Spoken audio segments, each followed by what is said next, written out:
Fog City Tactical back here with a review, and I want to also show you my setup on my new Savage Arms Precision Carbine. It's chambered in .223, and I did that so it would have the same ammo as my AR, so I can share all that I have already that I purchased with this one. Basically, I got it set up, but I want to describe a little more about it. I did an unboxing, and then I made a mistake on the unboxing. I want to correct that now. On the magazine, let me go and pop this out. It pops out from the bottom here. It's actually a 5-round magazine with one in the chamber. So 5 plus 1. So that's the magazine. Let's go ahead and open the bolt and show that it is unloaded. I don't know if you can see that. Well, I can see that it is. So safe to check. It's very safe to work with. But I wanted to describe a little bit about the rifle. It's got a 20-inch bull barrel with a target crown. Now let's see if I can get that into frame. See how thick that barrel is. It's got a, I guess they call this the short action, Model 10 short action, basically. Actually, right on the barrel, it even says that. If you could read that. It says Savage Model 10, calibered in .223. So on this rifle, I wanted to talk a little bit about the trigger, and one of the reasons why I went with this gun is because it has an adjustable trigger and it's already set up. I didn't have to go out and get it gunsmithed or try to do a trigger job on this one like I did my Marlin. Figured just get one out of the box ready to go. So I brought along my trigger pull scale, and I wanted to show how light this trigger is, and it's phenomenally light. In fact, the first time I shot it, it really caught me off guard, because I'm at the range, I'm ready to go, and I touched the trigger and bam, it went off. So the bullet didn't land exactly where I wanted, but I noticed that, wow, that was really sensitive. I never had a trigger this light. But let me go ahead and put this in the frame, and I wanted to show what we're at. Just go ahead and try to pull this straight across. Let me just pull this here until it breaks. Well, actually, let's close the bolt. That makes it a little bit easier. Alright, let's go ahead and try this again. So let's set that up, pull this across, and let me see if I can get this in the frame so you guys can see how light this trigger is. And I've checked this a few times. Let's see if I can get this into focus. I might be able to. The light's a little strong. Let's see if I can put that away. Basically, it's at 1 3/4 of a pound. I thought this was like 1 1/2, but you know what? That little bit of a difference is not going to hurt me. Yeah, 1 3/4. You can't focus it. There we go. Alright, well, anyhow, enough with that.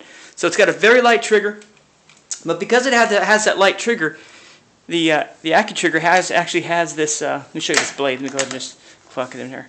This blade here, it's kind of like, I call it like the Glock blade. And basically, if you pull this trigger without pulling that blade, see, it drops it, but it doesn't engage the sear. It still holds it, but you have to pull this. If I can hold this blade at the same time and then pull the trigger, and you can see it just moves, and it's just right there.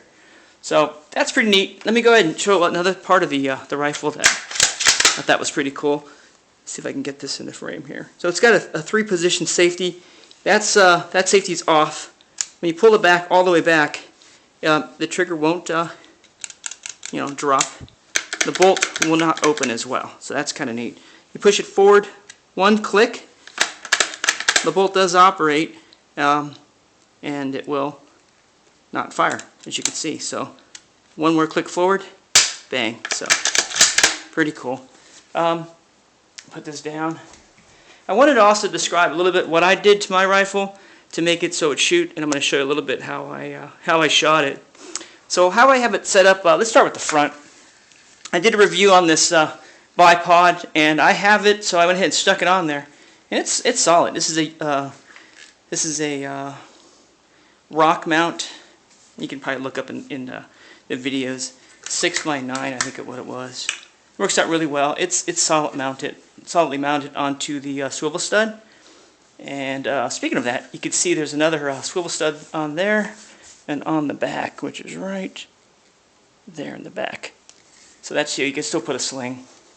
Just put that on the table. As far as my scope, I went with a Nikon. It's a Buckmaster. 6 by 18 is the by 40 is the I guess the objective size.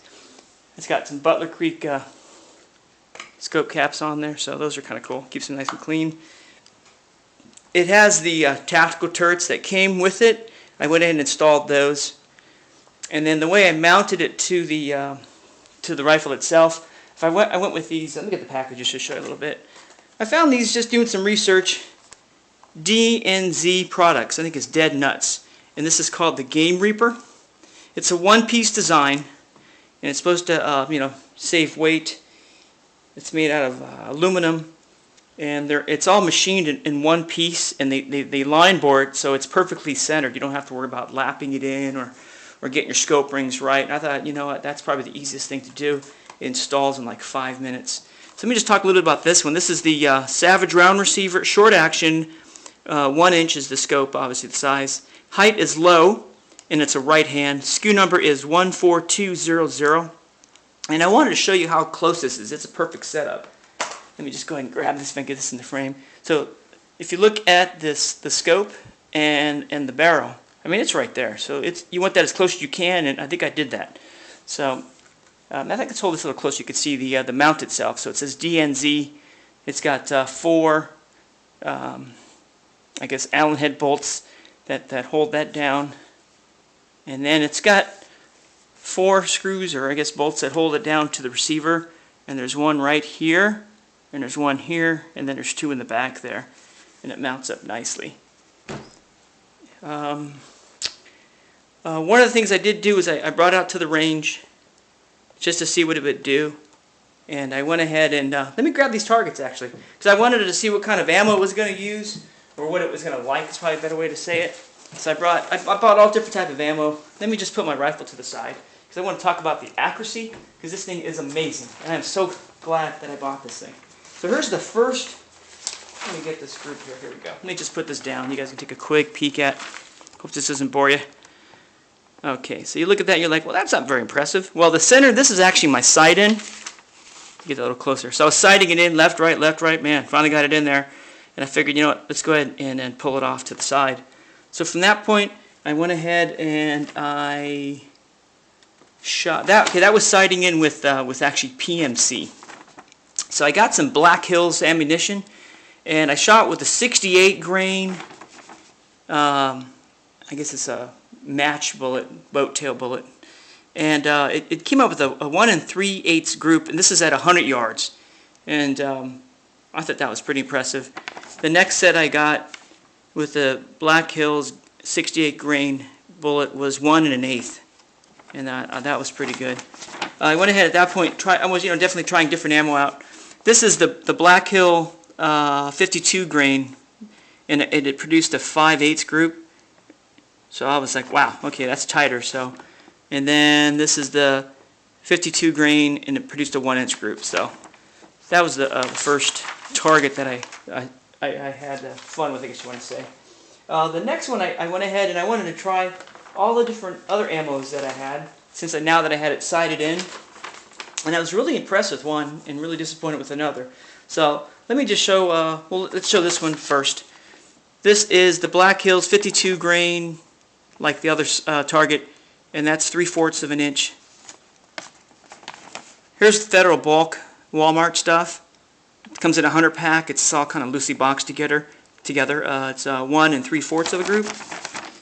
This is what I was really impressed with. This is the Fiocchi, I think it's Shooting Dynamics 55 grain. It's not their matched, but it produced a 1 inch group, and I was really happy with that.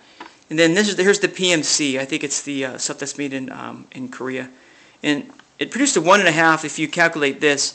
And I jerked the trigger with that one because this guy was shooting this huge rifle next to me. And you know what? It just threw me off. Every time he pulled the trigger, it was making me flinch. So that was me. But anyhow, that's the produced product there. I went in. I got some other targets. Let me just show you this stuff too, because I was really impressed. Let's see here. Let's go ahead and grab.